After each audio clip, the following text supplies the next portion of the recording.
Agora eu vou conversar com o Leonardo Scopel. Ele é advogado tributarista do agronegócio e nós vamos falar sobre os contratos de representação comercial. Leonardo, boa tarde. Boa tarde, Fabélia. Boa tarde a todos os telespectadores. Mais uma vez, uma satisfação estar aqui. Quando a gente fala de representação comercial, essa é uma prática bem comum dentro do agro, né? Com certeza, Fabélia. Esses contratos, eles, acredito, pelo que a gente acompanha, são dos contratos mais utilizados aí no dia a dia, né? Principalmente das empresas que, através desse contrato, elegem um representante, né, como o próprio nome já diz, né, representante comercial, RCs, para que esses representantes, em nome da empresa, seja esse representante pessoa física ou pessoa jurídica, acompanhem as negociações e faça com que os negócios sejam fechados, né? Emitam pedidos, solicitam pedidos, fazem todo o acompanhamento para que o produto seja entregue ao consumidor final, no caso, ao produtor rural. Então, é um contrato bem típico, né, do dia a dia do agronegócio, e ele possui uma série de peculiaridades, né? E, inclusive, uma das diferenças que nós temos quando a gente fala de representação comercial é que a regra é que não se submete à legislação trabalhista. Existe uma lei própria, salvo engano, essa lei é de 1965, que regulamenta essa relação. Então, deixa eu já começar aqui te interromper e perguntando, porque eu achava que todo representante comercial ele estava com uma pessoa jurídica, então não necessariamente. Não necessariamente, pode ser através de uma pessoa física. A lei ela autoriza, seja pessoa física ou pessoa jurídica. Normalmente, é por pessoa jurídica, a maioria das vezes, por uma série de questões. Por exemplo, para tentar que não configure uma relação de trabalho, né? Porque não existe vínculo empregatício entre pessoa jurídica e empregado.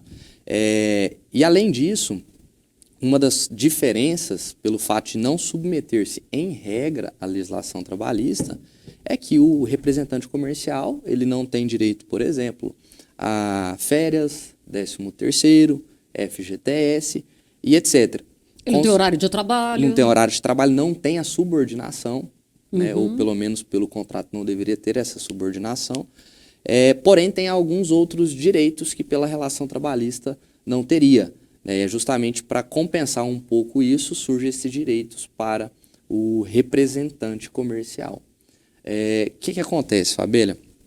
Muito se discute, né, qual que seria, por exemplo, o valor devido a título de comissão, qual o prazo para pagamento dessas comissões, em caso de rescisão, um tema bem assim, polêmico, a gente pode falar polêmico aqui, eu quero expor tanto para o lado do representado como do representante, tá? Existem uma série de nuances que devem ser observadas, que dependendo de como for o desenrolar da negociação, surge ou não um direito para o representado ou para o representante comercial. Uma quebra radical desse contrato vai ter desgaste, ou para um ou para o outro, né? Com certeza, porque como que funciona? O contrato ele pode ser feito ou de forma certa, ou por prazo certo, ou por prazo incerto. Prazo certo, vamos firmar um contrato de representação comercial pelo prazo de 2 anos, ou prazo indeterminado. Existe também, é possível que você coloque nesse contrato o direito de exclusividade em determinada área. Representante, você terá direito de exclusividade em Jataí, Mineiros... Por exemplo, vou usar o nome de um parceiro aqui, é um representante comercial da Unigel. Da Unigel. Aí ele vai representar a Unigel lá em Mineiros. Então, quer dizer, aí ele está ali com um contrato com prazo indeterminado, mas aí vem as questões a cláusula de rescisão. É ali que começa a entrada aí? Justamente. O primeiro ponto deve ser observado. E isso tem que ficar muito claro no contrato. Tem direito à exclusividade em determinada área, por exemplo, mineiros. Representante, você terá exclusividade para atender mineiros. Todos os negócios firmados em mineiros, mesmo que não seja feito diretamente pelo representante, dão direito à comissão ao representante. Certo. Mesmo que a própria empresa tenha fechado direto o negócio. Mas como há essa exclusividade, ele tem direito a essa representação. Assim como eu também posso exigir que ele não faça que ele não assuma nenhuma outra empresa. Aí já é uma exclusividade não territorial, mas uma exclusividade no que se refere ao próprio representante. É possível, tem que estar pactuado no contrato. Se não tiver nada previsto nesse sentido, ele é livre para fechar com outras empresas. Que acontece? E é bom sempre ficar muito claro isso no contrato, porque mesmo que não esteja previsto a exclusividade ou seja omisso nesse sentido, se o representante ele comprovar que foi sempre ele que tomou conta da região, ele tem direito a todos os negócios lá feitos, mesmo que não efetivados por ele. Se ele comprovar que mesmo indiretamente ele quem tinha essa exclusividade. O que acontece, Fabíola? Um ponto, no caso da rescisão, que é sempre importante a gente estabelecer. Existem dois tipos de rescisão no contrato de representação comercial, justa ou injusta, ou seja, com justa causa ou sem justa causa. Existe na lei, né, é um rol taxativo, ou seja, está previsto o que configura justa causa ou não, seja para o representado que tem direito de proceder com a rescisão, seja para o representante. O que isso muda? Nas indenizações devidas nessa rescisão.